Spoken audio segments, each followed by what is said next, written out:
Hello, loony listeners. This is episode 2 of Into the Night, a Moon Knight podcast. Coming from the Overvoid, I'm one of your hosts, Ray. I'm your other host, Connor. This week, it's all Defenders hype. Deadpool kills the Marvel Universe again. Marvel Team Up Annual 4, Issue 2 of Lemire's run. So grab 8 issues, sit back, relax, and get your conchu on.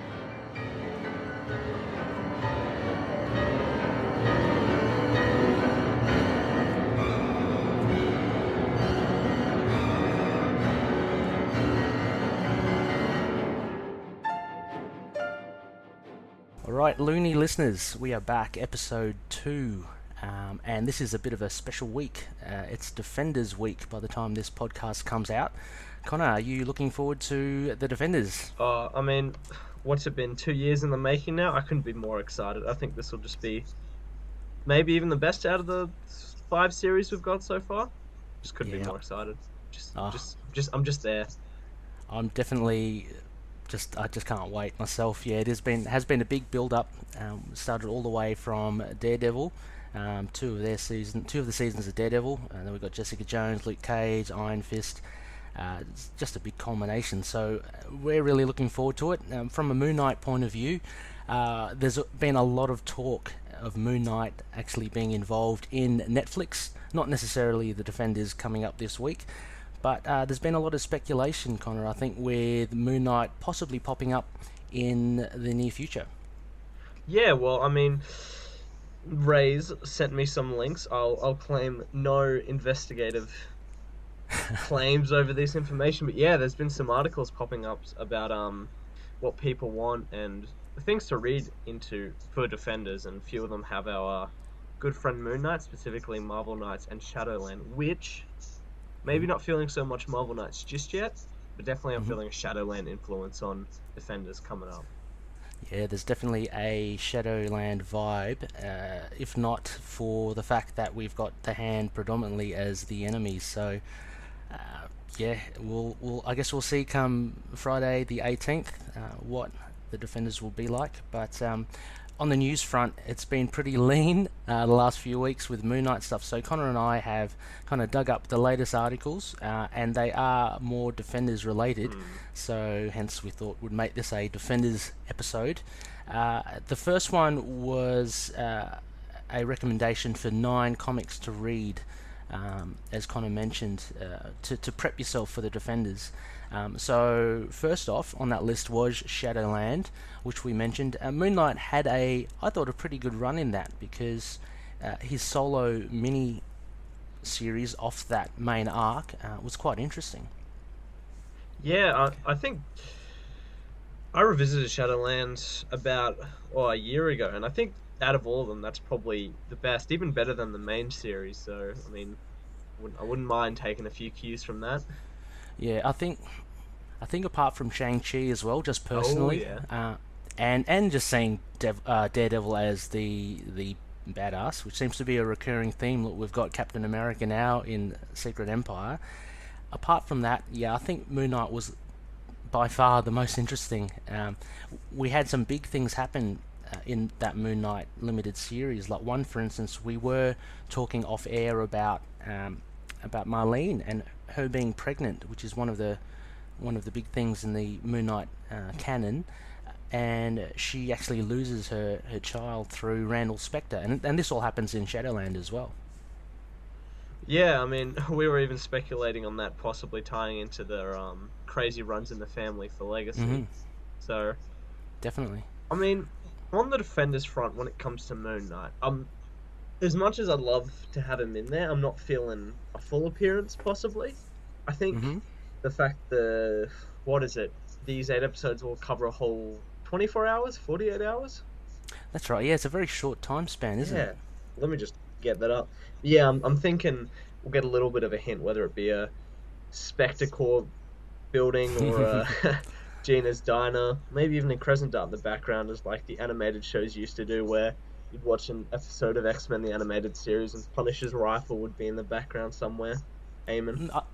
Yeah, I think possibly there's definitely potential for Gina's Diner, and I had a little conversation with Connor and some others about possibly seeing Spectacle in Doctor Strange, which I watched last night, but that's certainly doable. But just having even just the branding or the logo somewhere in the background.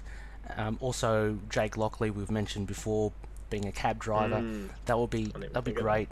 Even if uncredited, you see a guy with a dodgy moustache and an handicap hat on, you get a lot of speculators going, "Hey, that's Moon Knight."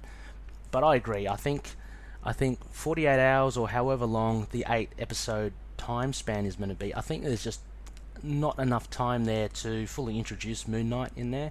I think fans want to see him in there, but I think realistically would only get just a small Easter egg at best.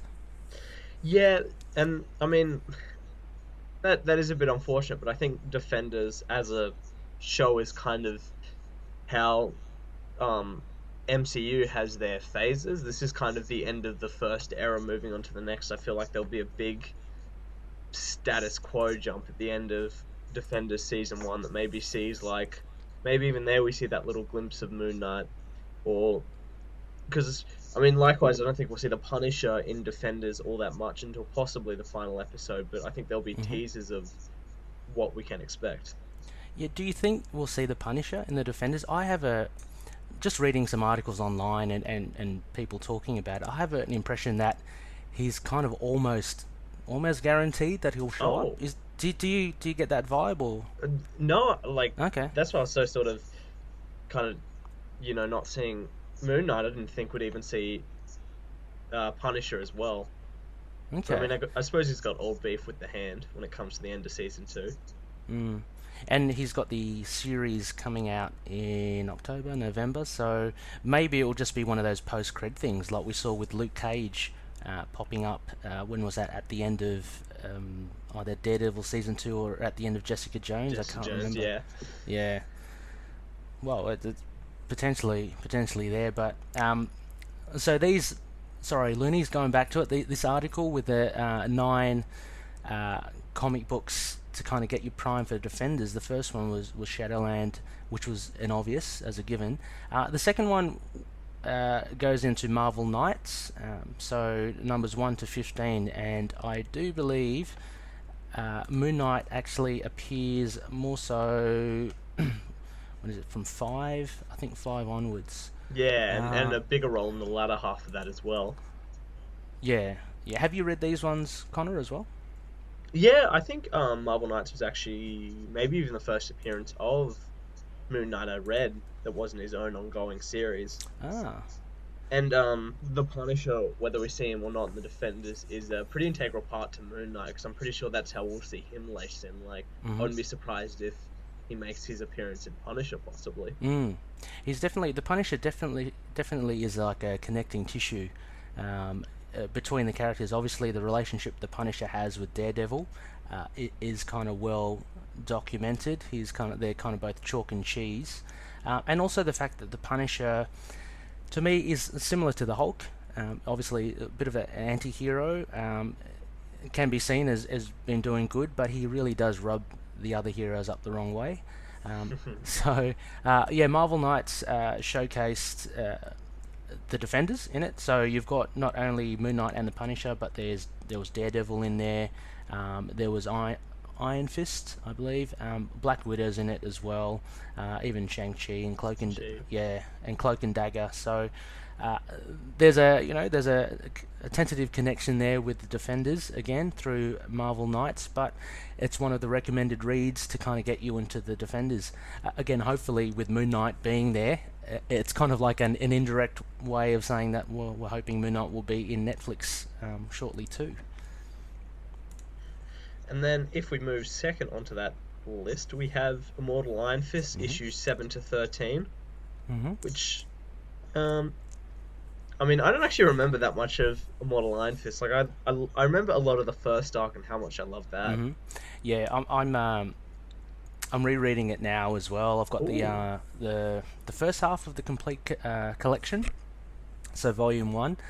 It's just great. It's one of those things that you can kind of reread over and over again. So I slowly went through my Matt Fraction's Hawkeye and just going through Iron Fist now as well. And of course, this is an obvious connection to get you prepped for the Defenders.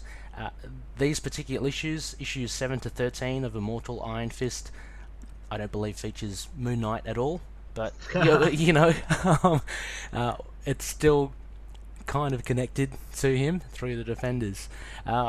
Right after that, we have Alias Volume 1, which was a very, very popular run by Brian Michael Bendis and Michael Gaydos.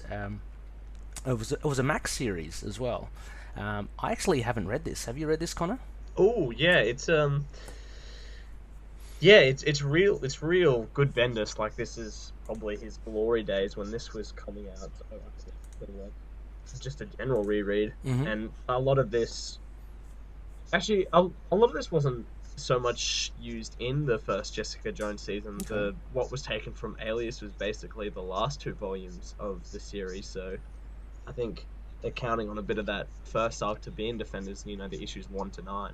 Oh, okay. And what do you remember? What mainly happens in 1 to 9?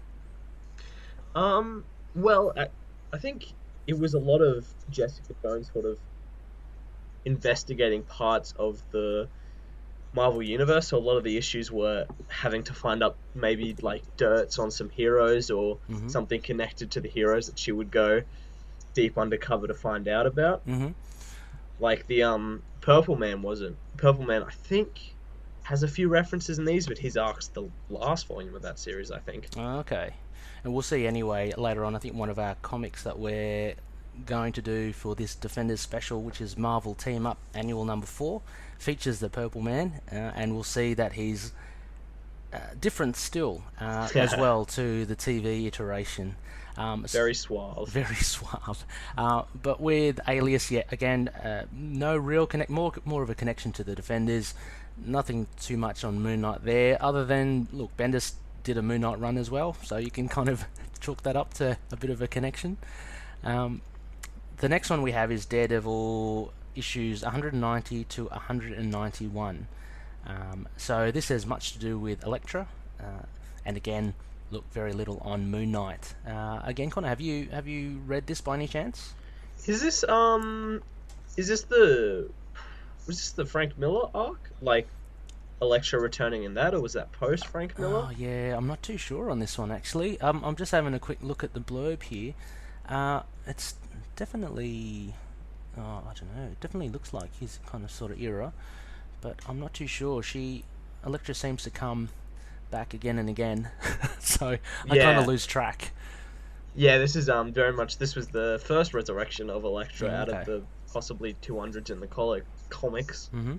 So yeah, this was a very influential arc for Daredevil, and I can imagine a lot of this in Defenders, just because the death of Elektra basically destroyed Daredevil in those Frank Miller issues, and then her return was just as gut punching. Yeah, and I see here as well, it's features Stone, who we saw in the early episodes of Daredevil, only like one episode. I think it was episode 7 of season 1. Just the back of him, you see him and Stick talking. Apparently he features in these issues as well, so I think there's a connection there with the Chased, which Stick is a part of, and which is kind of like the immortal enemy of the Hand. Yeah, I imagine that very much going to be in Defenders. Mm-hmm. And then next on the list we have Power Man and Iron Fist, 50 to 54. A very classic cover. I think I've seen that cover from the Essential Collection. They've used that a lot for the collected comics. So this has got the classic pair of Chris Claremont and John Byrne. Again, look, hey, there's no real connection to Moon Knight here, but it would be a good primer for the Netflix show coming up. Yeah, and this was that was the first big jump into the new series, Power Man and Iron Fist. You know, that's technically the issue 1, because 48 and 49 were Power Man, just called Oh, wow. Power Man. I'm pretty sure, yeah, either that or it was called Luke Cage, Hero for Hire, one of the two. But Yeah, right. 50 was where it got the tagline and Iron Fist. So Iron Fist actually, finally kind of gets a bit of a part of the spotlight, I guess, which is good. Yeah, well, at the time it was Power Man was about to be cancelled at issue 50, and Iron Fist was about to be cancelled issue 18, so they just smushed them together into one run. And it proved to be quite successful. I must assume, because Yeah. they're still here now. They're such a different. They're such a like a contrasting pair. I like, if you think about it, it's just they're very. You wouldn't match them, would you? Yeah, I mean, I have no idea where they got the idea to just, smush them together to save them from Mm-hmm. cancellation, but what do these have in common? It's like Yeah. pairing up Moon Knight and Spider-Man for their 50 issue run. Yeah. Well, these two, Luke Cage is very much the black exploitation, Oh, and yeah. yeah, and Iron Fist more leaning towards that kung fu era, I guess, with Bruce Lee being quite popular in the media at that time, and them cashing in with that and um, Deadly Hands. What is it? Master of Kung Fu. Um, so with Shang-Chi, he had an early comic run as well, and I think they tried to cash in on the martial arts kind of craze at that time, and rightly, as you say, they smushed them together. Both of them probably were failing, but together, I guess they kind of consolidated a particular fan base, or actually combined the fan base together. And then next up, we have the all-new Defenders run, which uh, Bendis has confirmed Moon Knight will be appearing in. Oh, has he? Fantastic. Yeah, I'm re- he's yeah. oh, I'm really enjoying this run. I don't know about you. It gets kind of mixed reviews, but look, maybe I'm just a sucker for something that's connected to the TV show. But this is a lot of fun, and the art is David Marquez is brilliant in this. yeah. I sadly trade weighted it, but I think Hmm. I'll be catching up just to get that Moon Knight issue because the latest issue was Punisher, Yes. Uh, which was confirmed, and yeah, I'm pretty sure Moon Knight's supposed to be the next I wouldn't doubt it as one well. off appearing next. I think Bendis really loves his street level characters, and Connor, it is definitely trade worthy. So I'm just getting the Oh no, I'm not actually. I'm getting the floppies. I was about to say I Ooh. just get the digitals, but I'd be keen to get the trade once it comes out. It's just the art. I mean, you just can't go past it, and the writing's good so far. I like how Bendis has written in Frank Castle in there. There's a bit of humour still. I know there's one point in it that one of our friends, Rebecca, is not too keen on what happens to Iron Fist, I think, in the latest issue, but yeah. Cool. Okay. But, Uh, sorry? Bendis never been known to treat Iron Fist well. Yeah, he seems to have a bit of I don't know, a bit of a grudge, I guess. He loves Jessica Jones, obviously, and I think he's got a little connection with, or an affinity with Daredevil. But this is a great series. Obviously, it's a direct reference to the TV show. So, if out of all these books you just go for the 2017 Defenders, you're bound to be well prepared for the show coming on the 18th of August. And then next up, we have a book I've neither read nor heard of. Mm. Daredevil Dark Knights, issue 6 to 8. I can't say I've seen the cover or heard of this. There've been many kind of titles of Dark Nights or Dark Days or you know, End of Days, but I'm quite unfamiliar with this. And just quickly skimming through this article, written by Jimmy Palmiotti, he actually used to write a bit of The Punisher in the 90s. I Mm, know. And it says you get some cameos by Colleen Wing along with Misty Knight. Miss So No. it's a bit of a Daughters of the Dragon kind of spin there. But which I hope actually, incidentally, for the TV show, I am hoping there's some synergy there between Jessica Henwick, is it, and Henwick. Henwick, and oh my gosh, Simone Missick. Yeah, Yes. I'm Yep. really hoping that there's some synergy there. People are shouting out for Daughters of the Dragon just as much as for Moon Knight. So so it'll be great to see. Um, and then after that, another kind of recent title that they've suggested is Power Man and Iron Fist, the 2016 run by David F. Walker.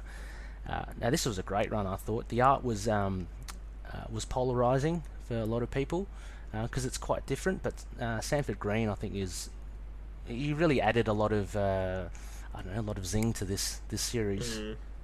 Yeah, he was my favorite part of that run, which sadly got cancelled before its time, but yeah, I mean, for nothing else, I think it's worth checking out for the Sanford green pencils and colors Hmm. by I don't even know how to say that name. Luffridge. Oh yeah, yeah, Luffridge, yeah. Uh, It's pretty weird, humorous book. Are you collecting Luke Cage or Iron Fist currently, Connor? I am collecting the heck out of Iron Fist. I'm absolutely adoring Yeah. that. It probably has some of my favorite art on the stands at the moment. The fight scenes are beyond amazing, but I haven't checked out Luke Cage. Okay, I couldn't agree with you more. Iron Fist is just really hitting it out of the park for me. I think it's one of the top Marvel titles that I'm currently getting as well. I highly recommend it. I would suggest that that goes on this list as well. If you want to Yeah, watch Netflix, get a good sense of the martial arts and aspect of Iron Fist, then definitely pick that up. Luke Cage is good as well. Look, maybe I'm a bit biased, but I don't mind it actually. The art is a lot more simple, a lot more stylized, but the story is interesting. It goes into just briefly. It goes into Dr. Bernstein and how Luke isn't the only experiment that he had worked on. So there are other kind of um, what do you call it? Bulletproof skinned people ooh, around. Yeah. that's actually yeah. So it's definitely worth checking out as well. I'd say those two. So those were the comics, I guess, that they recommended for the Defenders series. And the other thing that we had um, posted as a bit of news was a YouTube clip called "Top 10 Things We Want to See in the Defenders." Um, Now, did you have a chance to have a look at this, Connor? Uh, I have not, but I do know what number three is, and Mm-hmm. that's our boy Moon Knight. Yep, that's exactly the only reason why we've kind of added this onto the news is because basically it validates what we want, and that's Moon Knight in the Netflix shows. So, as rightly the video goes, it'll be great. Moon Knight will be a great fit for Netflix. He'll bring a different angle, being insane basically, and having that tie in with almost like the spiritual with Khonshu as well. So uh, it's a great list. We'll put it in the show notes. There are top 10 things that we want to see on the Defenders, ranging from number 10 Sigourney Weaver as an enemy who I'd think would be really great. We still don't know much about her. Have you read up Yeah, which is anything probably more? the most exciting part. Mm. Like apparently she gets her hands dirty as well, so I just can't wait to see that because she kind of every time you see her, at the moment she looks very calm and cool and collected, well dressed. So if she's tackling four street level heroes, I just love to see what she can do. Number nine's also Claire taking on a bigger role, which in Iron Fist, a lot of people were saying she tended to be a little annoying in that season. Did you pick that up, Connor? I felt the first episode she was a little shoehorned in, but Uh-huh. I think she was fairly integral to that plot. Like, I don't think annoying more of a Yeah. maybe you could make an argument for plot device, but Yeah. I think she's great all round in whatever she's in. Yeah, I think she's great. I think the problem was that it was the fourth different series that she turned up in again, and there was that question of, well, she knows Daredevil, Jessica Jones, and Luke Cage. Why doesn't she tell Iron Fist about them, or kind of get them to help Iron Fist out by the time we see Ah, her in yeah. Iron Fist? So there was a little slack her way in that sense, but she's definitely a plot device, yeah, and like she's definitely a an Agent Coulson or a Nick Fury, I guess, for the Defenders world. Um, the other thing we want to see is the Iron Fist costume. Do you reckon that will? Do you think we'll see that, Connor? I'm not too sure. No, I don't. I don't think so. Yeah. But they'll probably be. I'm guessing they're probably saving that for the big Iron Fist season two. That's the one. Well, Make my mind. there was a poster which showed him having at least some collars. You know, the high green collars in one of the. Yeah, he. It's sort of a costume. I'm not sure whether they'll go further than that. Yes. Yeah, so it's starting to lean towards it. I just can't wait to see him to put the mask on, and I reckon there'll be some connection between that and Daredevil's original mask, or maybe Matt suggests it to him or something. Well, actually, I should take that back because we did see Orson Randall in Iron Fist wearing that already. So, Oh yeah, true. so maybe he just, it is the Iron Fist costume. The other thing that we want to see from this YouTube thing is what happens to Elektra, which is kind of a given. I think she's got a big role in it. From what I read, she's considered a main cast member, so she's practically in all of the episodes. Yeah, I feel like maybe she'll even flip flop to a hero in this Well, coming bit. I'm not sure. yeah. I think, yeah, I don't think you can go into that expecting something small out of I totally forget the actor's name. Who plays Elektra, but just Elektra. in general. Elodie Young, yeah. Well, I hope so as well. I think there's a bit of redemption at the end. I'd imagine that's what I can only see. Like she being the big bad the whole way, and then kind of finding her way back. But I reckon there'll be some sort of tragedy. The next point of what we want to see in the Defenders is the Kingpin. So I don't know about you, Connor, but I think it'd be highly unlikely unless we get the wool pulled over our eyes like in Daredevil Season 2. I don't think Vincent D'Onofrio will be here in it all. Yeah, I think it's a very similar Punisher situation. I mean, Hmm. yeah, I think that's kind of just like a wish list, but I don't see him being put in or even kind of important when you've got, well, Sigourney Weaver beating people up in the streets. Mm. There'd just be not enough room. You got Madame Gao as well, and I don't think there'd be enough room to fit in Kingpin. But look, I'd be happy to see him just fleetingly. If he's somehow maybe a post credit or something, that would be pretty cool. Um, yeah, the next one would be is damage control, and I think again, I don't think we'll really see much of them. They were kind of mentioned in Homecoming, but apart from that, Yeah, well, sorry. well, in the comics, they were really comedic. Like the damage control issue was just a bumbling bunch of idiots trying to fix what the heroes had broken. But in Homecoming, we saw them; they were just real Yeah, bureaucrats, FBI sort of type. yeah, it's I don't think we'll really see them unless, of course, you look at the big hole in the ground. When someone's going to have to fix it, so there might be just someone at the end. I don't know. And then number 4, obviously, Daughters of the Dragon. We've discussed. Would love to see them on there. Yeah, both is it Simone Missick, Hmm. and Jessica Henwick are already confirmed for Defenders, so they'll both be in there. Yeah. I think there's even set photos of them together already. Oh, love to see them both. I'm still waiting for Misty Knight's bionic arm. I reckon that Yeah. should be on the list as well. Do you reckon that will be somehow incorporated into the Defenders? Yeah, well, I thought we were going to get that in bloody Luke Cage, and even looked like it was going to be. So They teased us, didn't they? that was so weird. But It was, yeah. I think it was definitely a case of we're conscious that you want her to have an arm, but we're not giving it to you just yet. yeah, I think that's what. I hope they just troll us all and give us another little tease again. But I'm not thinking unless maybe Sigourney Weaver does it, which would be kind of Yeah, intense. there'd be a lot of hand ninjas there with swords that could, I don't know. I know she got her arm blown off in the comics, but she could have it cut off. You never know. Um, yeah. So number 3, obviously the big one for us, and the main reason why I've got here Moon Knight. He'll be great to be in the series. Number 2 and number 1. I'm just looking off the list, and I've actually I think number 2 is Colleen Wing. Oh no, the Punisher. Sorry. Oh, Yeah, the Punisher. We'd like to see the Punisher on there. more likely Uh, than Moon Knight, I think. More likely than Moon Knight, definitely. And the big number 1 was Heroes for Hire. Having some sort of nod towards them, putting themselves out there as heroes for hire, basically, for Iron Fist and Luke Cage. I'd like to see that as well. Yeah, I mean, I like I said, I think this will be a real status quo jump. I'm guessing there may even be like a Heroes for Hire sign at the end of episode 8.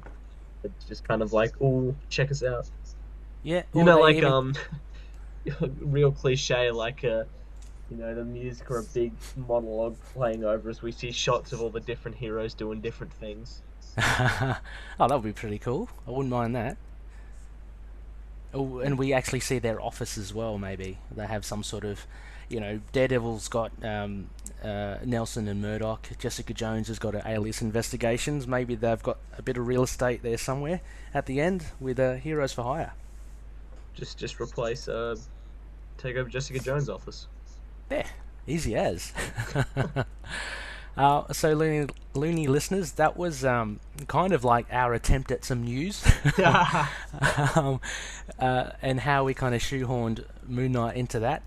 But look, I'm sure everyone listening as well is excited to see the Defenders. So we are excited as well, and I'll be keeping just one of the eyes open for any Easter eggs available. Oh yeah. What would you prefer? Do you think? Would you prefer as little Easter egg, Gina's diner, Jake Lockley in a cab, maybe a shot of Spectacle, or a little bit of a shot of Moon Knight in costume? Oh, well, Moon Knight in costume will I think, it will just bring the house down for everyone, at least in the Into the Night Facebook group, I'm sure. I'd actually like to see, there's a panel, I think, from Power Man and Iron Fist, where Iron Fist gets in to the back seat of a cab. I'd love to see something like that happen, and you just see this guy, he doesn't even have to say much, but if he kind of looks like Jake Lockley, I'd just love to see that. That would just really get the fans going. Like the non-comic fans probably won't pick it up, and that's probably good because it's like a little Easter egg. But I think for those that do follow Moon Knight, I think that would be really good. How about yourself? Yeah, I think Jake Lockley is in my one. I may even prefer that over the in costume, just the cheeky little city mustache and the bad cab and the bad streets. Yeah, definitely. Well, also as well, I think I mentioned before, there could potentially be Danny Rand again as a billionaire meeting up with a certain Stephen Grant, which would be pretty good. Never even thought of that. So yeah, if there are any like fundraisers or charity events and you see some billionaires walking around, this is pure speculation, but yeah, I'd be keeping my eye out on a Stephen Grant somewhere. So yeah, I guess that'll wrap up our little Defenders talk. Yeah, basically, that's it, loonies. Apologies again, no real big hard-hitting news facts, but again, we'll keep our ears close to the ground and let you know as soon as we come up with something. Yeah, like I said, next week, oh no, sadly not next week, but the week after is usually solicitations week, so maybe next week we'll finally get the announcement of Moon Knight. Oh, that'll be great. I think, and it will be a race to who will see it first, I guess, and get post something up as soon as they can. I just can't wait to hear. Look, we've discussed it before in the previous episodes. I think unless they go horribly wrong with the creative team, I'll just be excited to hear the creative team in general for Moon Knight. And we'll just speculate for yonks then. Yeah, definitely. So before we actually hit into the main comics that we're going to review today, wanted to we did mention last episode about Deadpool kills the Marvel Universe again, and how actually currently, I mean, we're pretty spoilt. Currently, Moon Knight is bandying about as we speak in the current comic weeks. They've got 3 issues. Is that right? We've just, the 3rd issue has just come and gone. Yeah, this week. And we have the creative team of Cullen Bunn as the writer, who is no stranger to Moon Knight. Connor, do you want to say the penciler? All right, let me just pull that up so I can try and attempt it. Yeah, only because it's not a common name. That's all. I give all the hard ones to Connor. Well, I mean, I kind of appreciate. I believe it's Dalibor Talgic. Yeah, that's pretty good, I think. I'm not sure the A is actually there. Sorry? I'm not actually sure there's another A in there, but I'm pretty sure it's just Talgic. Oh, I see an Italic. Yeah, yeah. Yeah. It's got, and the Inca we have. Oh, well, the Inca we got Goran Sudzuka, and on colorist Miroslav Vra. Oh, that's how So, you say that. well, Lovely. I have no idea. We'll roll with it. Edit that part out. You sure? uh, but this is a good series. Like, we won't get into it too much, but just as an overview, 3 issues so far. Connor, if you can give us a 30-second pitch so far. Oh yeah. Well, set in another alternate universe similar to the first Deadpool kills the Marvel Universe by Bun. Hmm. Deadpool is jumping around with his what appears to be the Uncanny Avengers from the most recent Gary Hmm. Duggan run. When from Murdoch from AIM, he hears a specific phrase that Hmm. turns the pages colourful and sends him on a fun spree against a bunch of enemies until it's revealed, dun dun dun, that he's killed all his teammates. And the basic setup is these murders have been going on for a while now. No one knows who Yeah. it is, so a crack team of everyone's favourite Kate Bishop, Hmm. Cable, Punisher, Jessica Jones, Misty Knight, and Mr. Knight Yes. are there to track down Deadpool and whatever's going on in his head with these code words. Yeah, this is pretty kick. Mr. Knight is pretty kick-ass in this, I must say. Having quickly read issues 1, 2, and 3, and at the same time, it's got the advisory, like the warning at the front, so it's quite violent. Yeah, it gets And there's colourfully creative with the way it kills everyone. yeah, and it just doesn't stop. Like it immediately you get the likes of all the Spider people, you get Gambit and the X-Men. They all just get wasted pretty quickly. So Deadpool's proving to be quite the killing machine here, but I really do love Mr. Knight in this. He's got this sense of, obviously he's in this white suit, and he's got this sense of he's cool, calm, and collected. But in issue 3, Connor, I don't know if you thought the same thing, but he just kicks ass in that. Yeah, well, I mean, even in the first issue, he's the one that's not only clear calm, but picks up it's it's possibly Deadpool, Mm. and then the second issue picks up that it may be a code word, not Deadpool, and just leads everyone in the right direction. You know, Yeah, he is the team. He's the he's hero. definitely, yeah, the most active one in that detective group. I mean, Cable's, trying a bit. Punisher actually has a bit of a role in it, but Mr. Knight seems to be actually leading them all. So that's pretty cool to see our boy leading the charge there. But issue 3, look, far out. He tangles with Deadpool, and he actually gives him a run for his money. Uh, you don't you don't actually see him cark it. Do you reckon he died, or he probably Or, did? I mean, he kills yeah, I mean everyone, doesn't probably, but this is Bunny. He's a big lover of Moon Knight. He's written him before, and he? Mm. the solicitation for issue 5 is guess how guess how this story is going to end. I dare you. So I don't think anything can be Ah, short in this comic. ah. And Well, just to go back a bit, I love the classic playoff of Punisher and Moon Knight going at it. yeah, it's pretty funny. No one wants to. They decide to split up, and the detectives. No one wants to go with the Punisher. So everyone kind of teams up with someone, and that actually just leaves the crazy one, Mr. Knight, and the Punisher together. So they're kind of stuck together. But yeah, I love their dynamic as well. There's less of a military connection, which we've seen in the 90s that they have, which kind of brings them together. But it's more. I'm not sure actually. Frank's pretty quiet in this series. It's just more of that they're thrown in together. Yeah, he's a bit angry. That's kind of his character.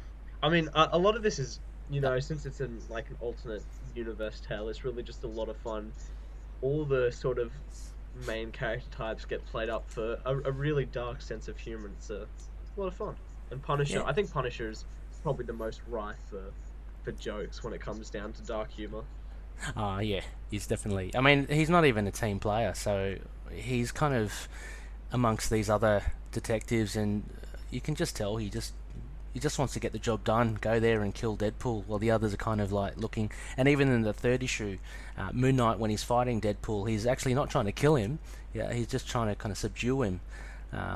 So the Punisher, just wants to end it all, whereas Moon Knight or Mr. Knight wants something else. But yeah, a really fun series. So, would you recommend this one, Connor? Oh, I'd absolutely recommend this. I think you know what you're gonna get with this book. You've either read the last one or you just sort of look at that, you know, front cover and the title, and you know what this book is going to be about. Yeah. And I think it just takes that dynamic and just runs with it. Colin Barnes, so much fun here. It's just totally enjoyable, and the art is incredible. This look, the artist's name again.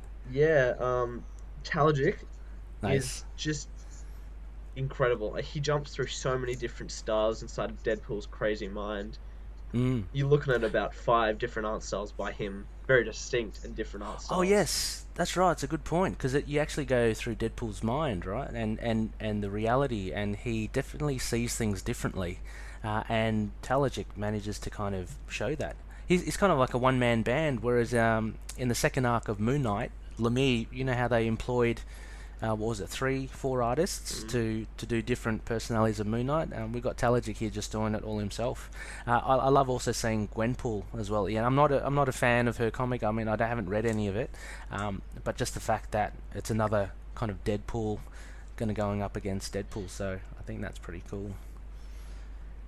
Yeah, we won't want to spoil too much else because No. it is currently on running and ongoing.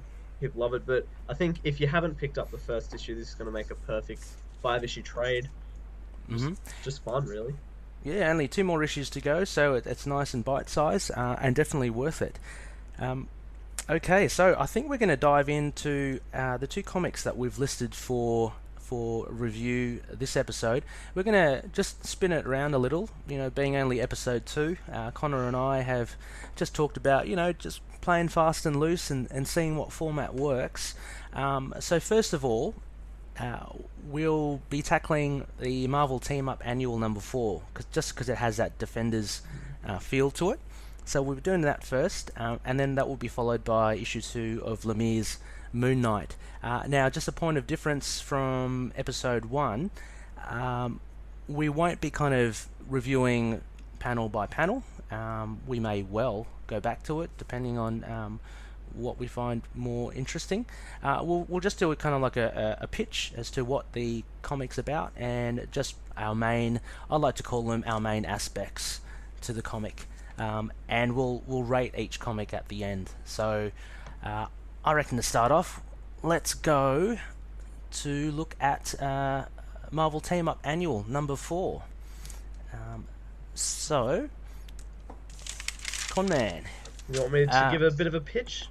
Oh, okay, actually, just before the pitch, yeah, right, cool. Sorry. So this was released in August 1981. It's called Power Play, the story, and we have writer Frank Miller, who's everyone knows. I think, just as a point, this was pre-Daredevil days, before he was actually known as a really sort of heavy-hitting, violent writer. This was when he had a very sort of fun and laissez-faire Spider-Man run. That would actually make sense. I didn't consider that, but yeah, where it falls into his classic Daredevil run, yeah, okay, I can see that, because Daredevil's quite light-hearted in this issue. So good pick up there, Connor. We also have Herb Trimp on pencils, with Mike Esposito on inks, and George Roussos on colours. So before we go into that, Connor, before we go into the pitch, the cover, what do you reckon? I love this cover. I think it's real classic. I don't know anyone who actually worked on this book outside of Frank Miller, but yeah, I love I feel like that's a very sort of, I think this cover is actually kind of famous because there's a lot of parodies of this. The big purple man head and the hero sort of almost gravitationally pulled into orbit around his head. And it's also, as well, I do believe, one of the legacy covers. I think it's the Jessica Jones one. It actually pays homage to this cover. So this cover must have generated a lot of interest back in the day, and it's now like one of the classic covers. So Connor, the pitch for this story, what have we got? All right, what do we got? Well, the Purple Man is back with a new lease on life and a bit of gentlemanly suave, a nice purple suit, His plan to leave the life of crime, however, behind him after the a recent tussle with Daredevil, Hmm. however, goes awry when an altercation in the driving lane leaves him losing Kingpin's heroin. It was Hmm. millions of dollars worth of heroin from one of his lackeys. So, Kingpin, somehow immune to the abilities of the Purple Man, Hmm. never explained, wants his Oh, dues for it his does. losses. Oh, it is? It does pop up a bit later, but anyway, Hmm. sorry, go on. Sorry. Wants his dues for his losses and uses Killgrave in an attempt to kill Daredevil, Moon Knight, Spider Man, Iron Fist, and Power Man through Purple Man's hypnotic powers. Kind of fails. It's a good time. Yeah, yeah, it's a bit of a fun. It's a nice fun read, similar to the last episode what we did, Marvel preview. Again, we're looking late 70s, early 80s for this comic, so a different sort of storytelling. It has none of that darkness which usually comes, you see these days with street level characters, and but still by all means it's quite enjoyable. So. Uh, one of the main one of the main aspects I thought I took from this was Moon Knight being still seen as quite the outsider, Yeah, compared to I thought that was pretty cool. yeah. I mean, he's definitely, everyone seems to know everyone. There's definitely a camaraderie between Spider-Man and Daredevil, and Power Man and Iron Fist obviously are well suited together. But there's a level of mistrust with Moon Knight, I find. So he's definitely like the lone wolf, and I found that quite interesting. And again, from what we talked about previously, this was in 1981, so it's only a year after Moon Knight got his own series. So I think he hasn't really been introduced much to the rest of the universe. Yeah, but I think there is that difference of when he made appearances before the Muntron Hmm. started, which was kind of annoyed about how people sort of misinterpret him as a more fun character. I think this Yeah. one, like, as much as it isn't, you know, that sort of gritty or darkness, it still gets him right, at least as an outsider.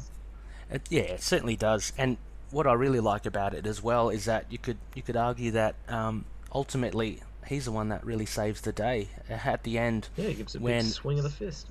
swing of the fist, and Daredevil's in trouble. Daredevil's under the spell of the Purple Man, but Moon Knight manages to sneakily avoid the Purple Man's power, and basically he saves the day at the end. So I thought that was really cool.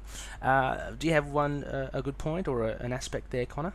I think my main aspect was sort of on the camaraderie of this issue. I just found all the characters actually played off fairly well. Like, this Hmm. was probably the most surprising thing is Frank Miller at this time sort of understood all of these characters and was able to make them work in a big team up of five characters. There was a lot of interplay with Moon Knight and Daredevil both actually sort of being outsiders. Like, Hmm. Daredevil was still seen as like the horn head at the side, Yeah. and oh yeah, and Oh, then you obviously have the Power Man Iron Fist play, but Spider Man sort of hooks up with them at the end for the big climactic battle. They're swinging off into the streets. yeah, a lot of web usage there, and is still kind of throwing witty remarks every so it's very classic Spider-Man, which is great to see. I agree as well. I think Miller's kind of similar to Bendis in the way, in that he has a good grasp of each of the characters, and I'm not sure. Well, I'm not sure if Miller had any. Well, he doesn't really have any play with Moon Knight or a Power Man Iron Fist, but he seems to understand Daredevil and Spider Man really well. So I think that really works for him. Yeah, and Um, he has a lot of fun with these characters too. All of them have at least one joke made about them, like whether it's Moon Knight sort of drifting in and out of the shadows of this Figaro's playboy persona, and then yeah. there's a lot of laughs made up at the fact of Iron Fist looking for like proper representation of the kung fu inside of like a fun movie that he and Luke Cage Oh yes. saw. Yeah, Yeah. No, it is pretty fun. Yeah, it's a good explanation of the characters, and they've got, what I like about it is that they've got their kind of branded logo. It's like there's a little introduction to each of them.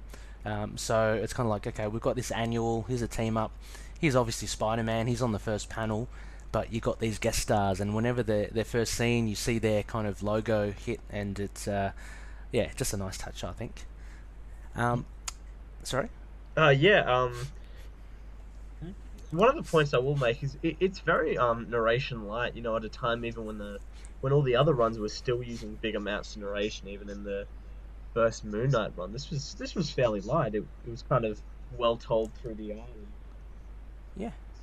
That narration slide of it, it was made a lot more enjoyable. I mean, still plenty of text. It's the 80s, Yeah. but Oh, but compared to, as you're saying, like other previous issues of the time, yeah, it lets the art speak a lot for itself, and it's which you see now these days. It's not as text heavy, but yeah, this was definitely an like easy read. I found you weren't bogged too much in text, and the visuals were quite enjoyable, I think.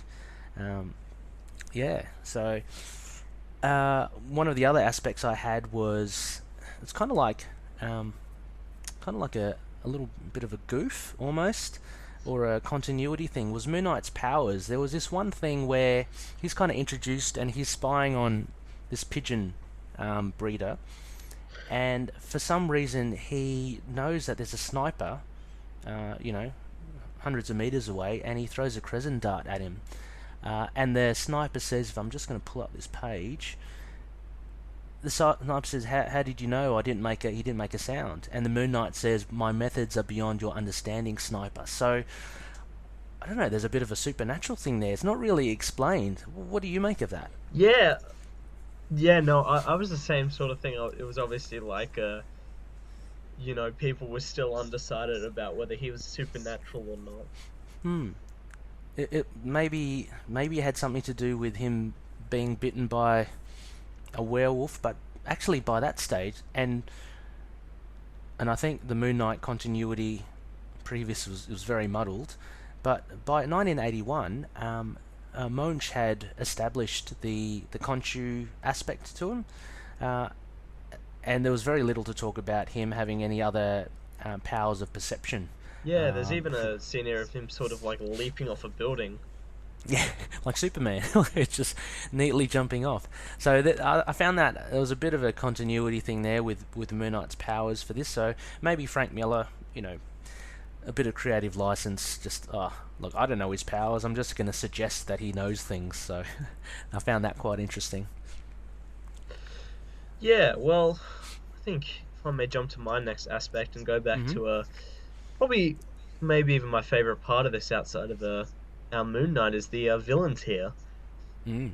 Yeah, Our the two big hitters. yeah, Kingpin and the Purple Man. The Purple Man here, interesting. Probably my favorite part is his try to give up the life of crime by I think it was said he was was he was beaten and supposedly drowned in rifles. Yeah, but I think, however he got his powers, it kind of made him resilient, not as a bit more resilient than a normal human, and he survived that. But then he's just kind of walking around. He's just doing his thing, isn't he? He's just controlling things willy nilly. He's if anything, it has a nice tie to the David Tennant version of Purple Yeah. Man, in that he's very bored. Like the idea of, like, you can do, and you can ask people to do anything you want. You can have whatever you want. It's actually inevitably not that fulfilling. Mm. And I love the David Tennant. Well, obviously it's the best version of the character, and what we saw in Alias is him a very Hmm. creepy and gross character. But I did love the very stupid looking go swing on a pole Spider-Man, and him in a dumb purple suit running Yeah. around just kind of trying to enjoy life again. Yeah, he's a bit of a loose cannon as well. I like the well, there's also that scene where he kind of absconds that horse and carriage, and he just picks up that woman, and he tries to basically, well, it doesn't seduce her. He tells her to kiss him, but at that stage, before anything goes any further, he goes, "Oh, we'll get out of the cab. I'm not interested anymore." Terrible So kisser. yeah, so he definitely has this amazing power, and that was actually one of my aspects as well. He's a very big difference from, again, the Netflix version of Purple Man. It doesn't seem to be pheromones that he's secreting. to Yeah. control. It's more his actual voice. So um, that is actually quite crucial in the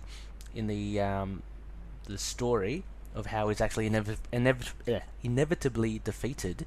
But it's also how, to go back to your question about Kingpin, how he actually manages to not follow Purple Man's orders. He has those earplugs in there. Yeah, but you can't actually hear anything through those earplugs. Earplugs, I don't think so. Unless you can. Uh-huh. I don't know. I don't know. Well, actually, yeah. Later on, Moon Knight said he couldn't, so it's kind of up in the air. Maybe another little goof there, a bit of an inconsistency there in Frank Miller. But yeah, definitely what happens at the end, we find, as we mentioned before, Moon Knight saves the day by basically stealing these earplugs from one of the henchmen and putting them on, and being able to then just walk straight up to Kilgrave and just bop him one. Um, Um, yeah. Reason. Oh, I love the obliterator. yes. Yeah, it's a very comic booky name, isn't it? The Obliterator Kane. That's pretty cool. But I didn't notice that at first. I thought he just took out a rifle. But it's his actual walking cane, isn't it? Yeah, yeah. Other than that, for other points, well, we have, like, historically, for looking at chronology as well, Daredevil does mention that he had locked horns with Purple Man before, and that was in issue 154 of Daredevil. And for some reason, he was able to again avert Purple Man's suggestions. I haven't got that issue. I don't know if you have, Connor, as well, but I'm not sure how he did that. Yeah. Well, it's actually Purple Man was originally a Daredevil villain that first appeared in issue 6 of Daredevil. Um, Hmm. he was. I think that was the issue where he first got his red suit as well.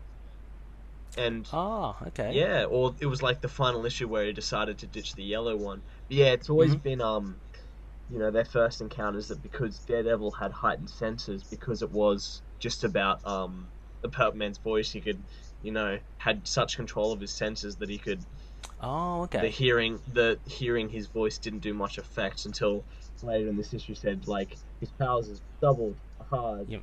Daredevil, listen to me, you idiot. Verbatim. Yeah, and he's was it because he was using the microphone as well? He said it was amplified or something. Yeah, that was another Um, thing, and how it went through like the TV into the uh, outside world. I much prefer what they came up with on Netflix. Actually, I do like that whole pheromones thing, and how they kind of enclosed him in that uh, what's the name of the, that oh God, what's the name of the room? That room that basically the listeners will probably be knowing. They probably know what I'm talking about. In But Jessica that, Jones, sorry, yeah. yeah, sorry, in Yeah. Jessica Jones, where he's in that room, which you can't hear him or nothing can go in or out. I much prefer the pheromones Oh being yeah, the for sure. explanation. Yeah, because the voice thing, it's a bit too loose. But again, in the 1980s, that was probably enough to get people to suspend their disbelief. Uh, any other points there, Connor? Um, I think I just kind of want to talk about the final battle. I love where at the end, after all this big setup, and Hmm. Permanent's try to avoiding a life of crime, he gives a big superhero speech that just leads with the cute little it's, what's the word, like, sound removing Oh, soundproof soundproofing. earplugs. Ah, yes. Just Moon Knight gives him a big whack on the back of the head. Yes. Very, very simple way to end it all. Just the big lemon. Just, yeah, there we go. The old wok, and he's down for the count. That's all we needed. Why couldn't he have thrown a truncheon or Oh a yeah. crescent dart at the beginning, or Spider-Man having I don't know, shot a globule of web at him to knock him out. But then again, I guess we wouldn't get 30 pages. But um yeah, it's a lot of fun. And at the end as well, Spidey and Luke Cage and Iron Fist, they all kind of showcase their powers, which I think is what the readers want. Back in the day as well, with this team up, you see Luke Cage with his immense strength, and his bulletproof skin. You see Spidey obviously doing his thing with the webs and jumping and swinging, but you also Iron Fist gets a chance as well to show off his Iron Fist, where he smashes that water tower. Yeah, the very such. So he resorts to a power he alone possesses as he summons his chi, and Yes. yeah, and he's trying to find the total concentration to determine the point of greatest stress in the water tower structure. I kind of love that part. I love Spider-Man, Iron Fist, and Power Man banter. It's probably my favorite part of the issue, honestly. Except Yeah, it's at the page after Moon Knight gives him a walk, there's a very weirdly distorted version of Spider-Man. Would you agree? yeah, he's his head looks like a balloon, basically. It's like one of those parades where big floaty. But you know, Herb Trimp, a fantastic artist. I can't Oh yeah. deny he's really good. But you know, something it's almost just like a massive close up, isn't it? I do love going back to his art, the actual use of shadows on Moon Knight and giving him that visual language was really cool, really well Yeah. done actually. If any of you loony listeners are reading through the issue as we hear or going to read after. Hmm. It's actually a bit of a hard one to find, Connor. I didn't see it on Marvel Unlimited. I'd imagine you just have to try and track it down either digitally on Comixology or Mm. Amazon. Otherwise, I'm assuming it might be in a collection Yeah, somewhere for well, Marvel team ups. let me look up the. I don't think there Hmm. would be like a I team up. It's a difficult one because it's really a title that doesn't really belong to anyone. It would probably be Spider-Man if anything. Um, Yeah, well, his is the big bold letters. mm, Yeah, yeah, yeah, it's not but it's even in a the Epic collection, is it? no. So it might be in the Essential collection, which is a black and white version. Oh yeah. So you might be able to track it down there. Even there, kind of a bit hard to find these days. But it's a definitely an issue worth investigating if you can come across it somehow. Um, yeah, if yeah, so we'll just leave it at that. At that, I've got a digital copy. But yeah, we'll just leave Yeah, leave it at that. Comixology. Oh, you can pick it up in the collected edition called Luke Cage Avenger, or you can Oh, just okay, buy excellent. it for $2 on Comixology. Oh, okay, perfect. Well, there you go, listeners, That's how on I'm reading it. Comixology. It's Comixology. Yeah. Yeah. Yeah, track it down. Definitely worth it. And if you're a Moon Knight fan, you've got no excuse. He's in there. Well, All right. Ray, Well, let's Oh, I believe we're both on the same page here with our little review, our little yes. final, final, final scores. Final. Yes, the scores. I would give it. Look, out of I'll go for Crescent Darts. Might as well. Out of 5 Crescent Darts, I'll give it about 3. Yeah, no, me too for sure. Yeah, it's not. Look, it's not a standout. It's not like it doesn't blow your socks off, but it is an enjoyable issue, and it's definitely a thing of the 80s as well. So if you take that in consideration, it's fun. What else? What better way to see all your favorite heroes together? Yeah, I mean, I'm going with 3 out of 5 Crescent Darts for the same reason. If you never read this issue in your life, I don't think you'll be missing out on anything important. But I think it is pretty Yeah. well for Marge because I suppose it would have been pretty exciting to read at the time Spider-Man, Moon Knight, Iron Fist, Power Man, Daredevil, all in one comic. Mm. So And Frank Miller does really well to juggle all of them. That's a big cast you're yeah, looking at, and you've got J. Jonah Jameson in there as well. You've got Kingpin. There's a lot of characters there to juggle. Sorry, one thing I forgot to mention. One of my favourite things was and I wonder if he's actually ever turns up, was Kingpin's assassin. Later on, he has an awesome name. It's Heinrich von Schninkelschnapp. He's a guy. He's a guy with a white beard that tries to kill Purple Man. does he Um, appear in anything else? I don't know. I don't know. We'll have to look that up. Loony listeners, if you are a fan of Heinrich von Schninkelschnapp, or if you have a page dedicated to him, please let us know because I just want to know what happens to the dude. He's pretty badass, but he doesn't do much in the end. I will. I think I'll end this review with a quote from Spider-Man. Hmm. Look, Jameson, I just saved this town, and I'll go on saving it. and you'll go on filling your papers with lies about me, and every once in a while, I'll get the crazy urge to rip your arms off. There's no relevance. I I just didn't. like it a lot. I didn't realise you're so violent. He's taking a few lessons from Mooney. I think Spider-Man is when it comes down to it. Sorry, I think Spider-Man is when it comes down to it. he's violent. Oh, learning from Moon Knight with the violence. Oh, Yeah, yes. ripping arms off. Yeah, definitely. Yeah, for sure. Very impressionable young gentleman, as Daredevil calls him, or son. He refers to him. Yeah, listen here, son. Take care of yourself. Okay, so that's kind of it for our Defenders coverage. We are now going to press on to issue 2 of Jeff Lemire's Moon Knight run. So, yeah.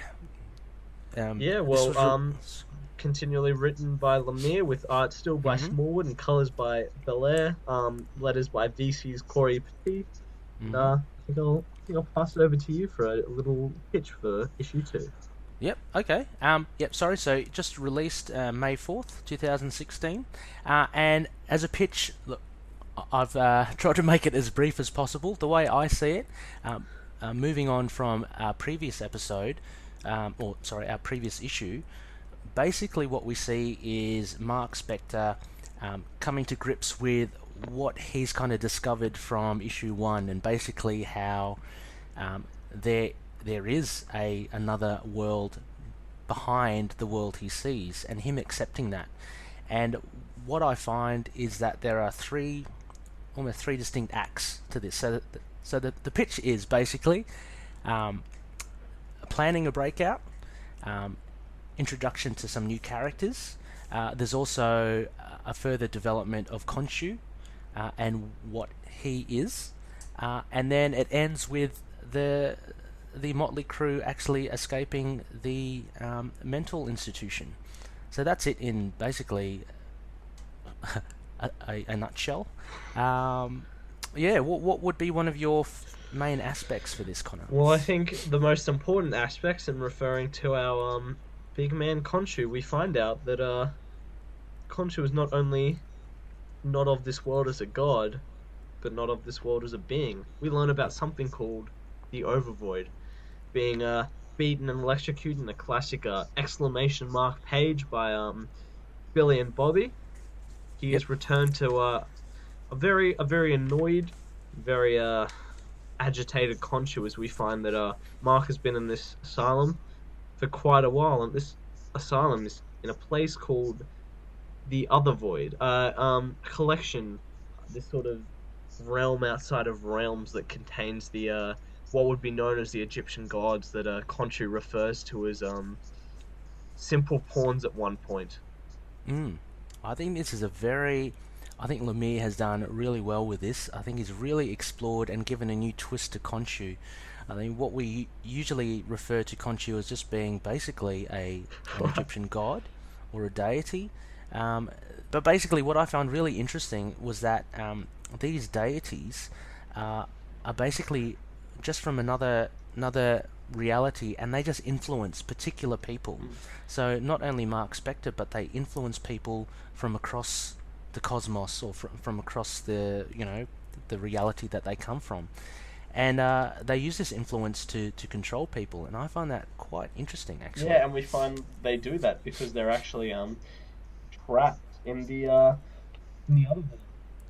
Yeah. But so yeah, this I'll put it as the kind of second act.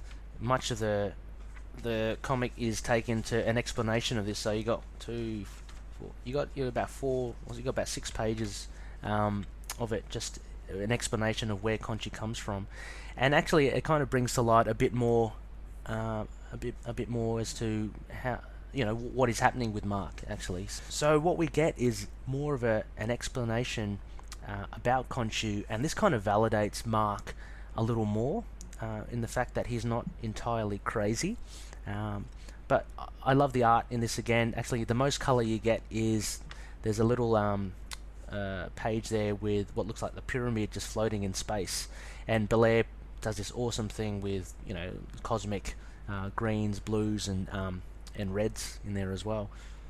Yeah, and we see like a visual language continued from the previous issue of that real sketchy sort of very Yeah, definitely. what's it graphite sort of Yeah, drawing I think so. It's like almost smudged as well. yeah of him talking with Conchu inside his head, or and then it's just this gorgeous very very sort of stated flowing colors of space that surrounds the over other void. Oh, I'm never gonna Yeah, get that.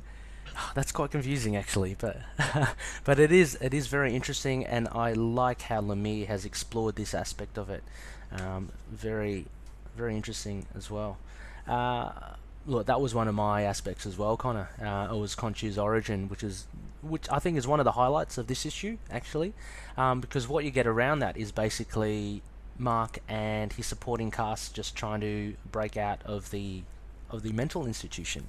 Um, One of my other big points, I'll just jump to it actually, is, and what really kind of spun me out with this issue is that towards the end, as they're actually leaving the institution and they're going down into the train station, is that you have the likes of Crawley and Gina and Frenchie actually seeing the same thing that Mark sees as Yeah, well.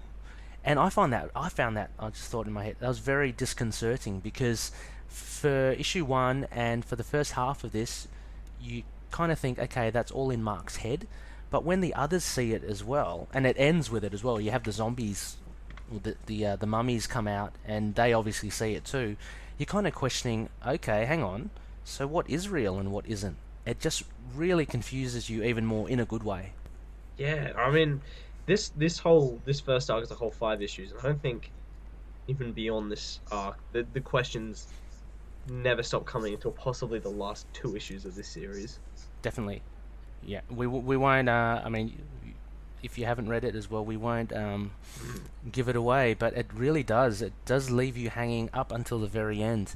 Anyway, I just found that a really good twist that Lemire brings in, because at this point, I remember the first time I read it, going, "Oh my gosh, that's not even. If they can see it, like, what are we really in this world then?" And that's. I think that was brilliant. Any other aspects there, Connor? I think outside of Khonshu, this issue was even just as an issue two is very important for the fact that Mark becomes very assured of himself. He's Hmm. starting to realize that through Khonshu, well, even before we see him interacting with Khonshu for the first time in this issue, Mark is assured he's not crazy, and this is some freak of nature. He's calling the Dr. Emmett out for being Oh yes, the Egyptian god of Amut, Amut, Amut. Yeah. and Yeah. And he's got that crazy look, his bloodshot eyes, and he's a bit of a sneer. He's saying, "Look, I'll be coming for you, Amut," as well. It's really good.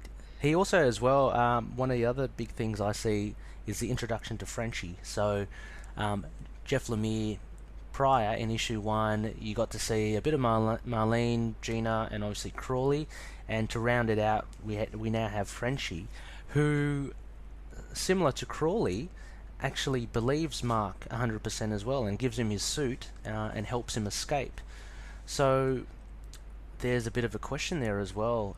Crawley explains that he knows that something's wrong because he's done a lot of drugs as well, and it's kind of opened his eyes to it. That's how he explains it to Mark. I wonder how then Frenchie uh, believes all this as well. Maybe he's spoken to Crawley, or maybe he's he also kind of done a lot of drugs. or maybe he's done a lot of drugs as well. Yeah, I found that quite interesting as well. And Frenchie has a striking resemblance to a French actor, Ooh. Vincent Cassel. Did you pick that up? No, I don't even know who that is, admittedly. Oh, okay, okay. Well, for any movie buffs or cinephiles out there, and it becomes more apparent later on in the series as well. I think Greg Smallwood has definitely fashioned Frenchie after one of France's A-list actors, Vincent Cassel, or Cassel. I'm not sure how you pronounce it. But yeah, this is generally, apart from the Khonshu bit, this is generally a an escape story, and it's basically Mark. There's a really brilliant splash here of him finally suiting up, Oh, it's and just yeah, and he basically says, "We're on the clock, people. Let's rock." That's just brilliant. He's ready to roll. and I love So that's my boy from Khonshu. yes. So Conchi is definitely kind of there, still kind of guiding him. Marlene is still, I found interesting, she's still kind of out of it. Like when everyone else is kind of up and about, would there be any symbolism there, kind of, you reckon? From what we know so far, I mean, not in hindsight, but would there be Yeah, any well, reason why she's not active? I feel like well, what is it? Crawley says that she's been drugged more heavily than anyone else. I think it's to keep her away from keep it away from Mark and not let her have Ah, a glimmer of hope in her. okay, yeah. So maybe that was it, just to make sure that she doesn't, successfully team up with Mark. Maybe she's a bit of a troublemaker as well. Little did they know that Crawley is just as capable of pulling off an escape. But yeah, this was generally a really good series, I think. What would you give this a rating I mean, of? there's just so much to be said about the story we've gone over and just how much the artwork's here. Everything about the Yeah, last issue's colors and panels and setups. We went very in depth last issue. Just comes back here. yeah, We it's just very see it, consistent. Yeah. and just how they repeat that thematically, and we see the world changing to that dystopian sand rush version with some Mhm. zombies at the end. Yeah, which that was really unexpected. I remember reading this first because I'd never associated. It's funnily enough, although it being Egyptian, I'd never associated like mummies or Yeah, zombies with Mark or Moon Knight. But again, it's a nice little pick up from Lemire, I think, of adding that in there, and it's just a totally kind of comes out of left field for you.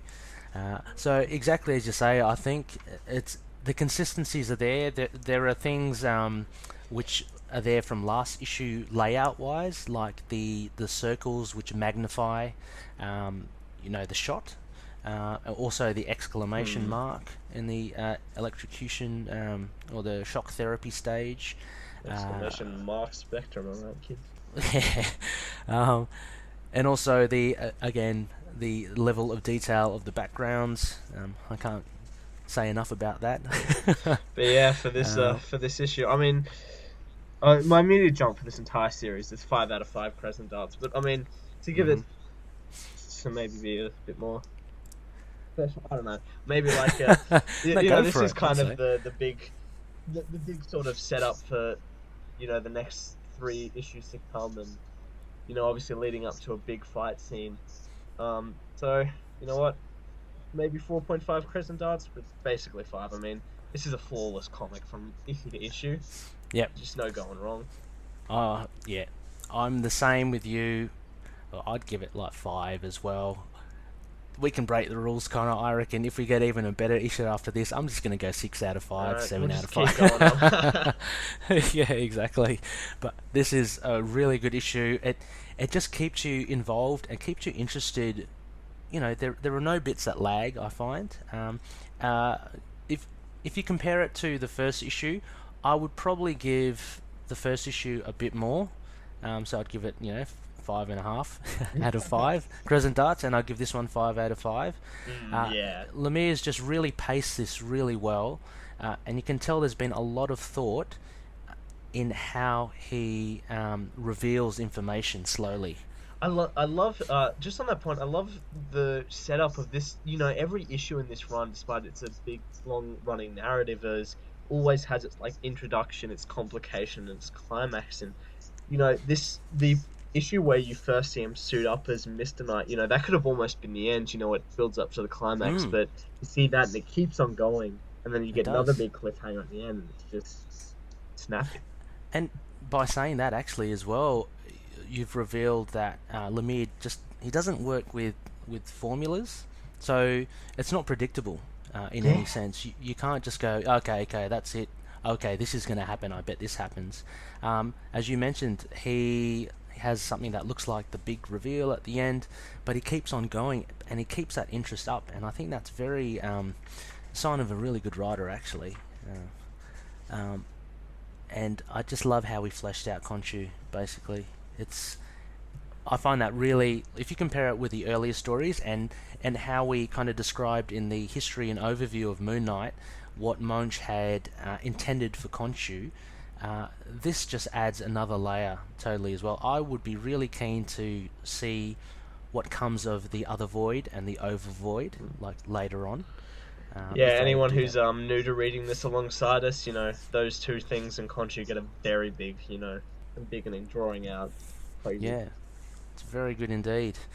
All right, well, that pretty much wraps up that review of Moon Knight issue 2. A very good issue, so go get it if you can. It's available, readily available on Marvel Unlimited. They're available on single issues. It's currently in a Volume 1 trade of Lemire's works. Also Comixology as well. And am I missing anything else? No, I think that's about it, isn't it? Yeah. Yeah, so, definitely check it out. Next week, what do we have, Mr. Connor? We have Lemire, issue 3. Mm-hmm. And then our other issue I may have forgotten. The other issue, we haven't actually set yet. So keep an eye out on our Facebook page and or Twitter. We got a question from the audience this week actually about a sort of reading list recommendation for newcoming Looney readers, but we may even possibly leave that to flesh out maybe even next week. Okay, yeah, that sounds good. We'll come up with, I know, as we mentioned in the overview, there are so many good arcs, but maybe we can give a smattering of particular issues in general. Yeah. So okay, well, that's it for this week. You can, as always, catch us on www.intothenightpodcast.wordpress.com. We're also on Facebook, Into the Night, a Moon Knight fan base. Over 100 loony members, loony listeners getting in amongst there. Some great discussion, art posted all the time. Oh, definitely, and it's great to see people posting up their art and their thoughts on Moon Knight. I like the one, I think it was by Brian Cherry, who mentioned he had a question, what happened to Frenchie's partner, which is a very good question from the Houston run, because he just disappeared. Actually, he was a very interesting character. But yeah, so keep them coming in, loonies. Very good. We also have a chat room called the Looney Bin. I've posted up a link to that on our Facebook group, so you can now just click onto that and dive right into discussions basically about anything. Mostly Moon Knight, but it can just run off on a tangent anywhere. You can email us at moonknightpodcast@gmail.com. Send us all feedback or questions. We're happy to hear them or read them on the show or anything. Got our Twitter handle at ITKMoonKnight.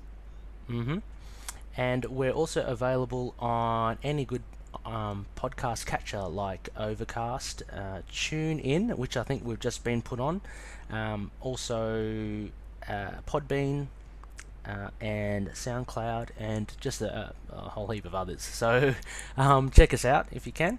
And give us a review, actually. That would be pretty cool. I've heard other podcasts ask for it, Connor. I don't think we've asked for one yet, but we've got a few out there. But hit us up for a review, and that would be really, really much appreciated. Yeah. And as always, catch us next week for more loony listening, loony good times. We got Moon Knight coming everywhere. We're number one and only Moon Knight podcast. So if you enjoyed us or first time here, we'll be here every week. Excellent. And what was that? Do we have a closing statement? Do we have a closing statement? As you like to say, yeah. May Khonshu look after the denizens of the night. Excellent. Catch you later. Bye. Moon Knight and affiliated characters, stories and events are properties of Marvel Characters Incorporated. Materials used and discussed within the podcast are intended for critique and review purposes only under the fair dealing concept of the current Copyright Act. The views, information, or opinions expressed during the podcast are solely those of the individuals involved and do not necessarily represent those of the copyright owners.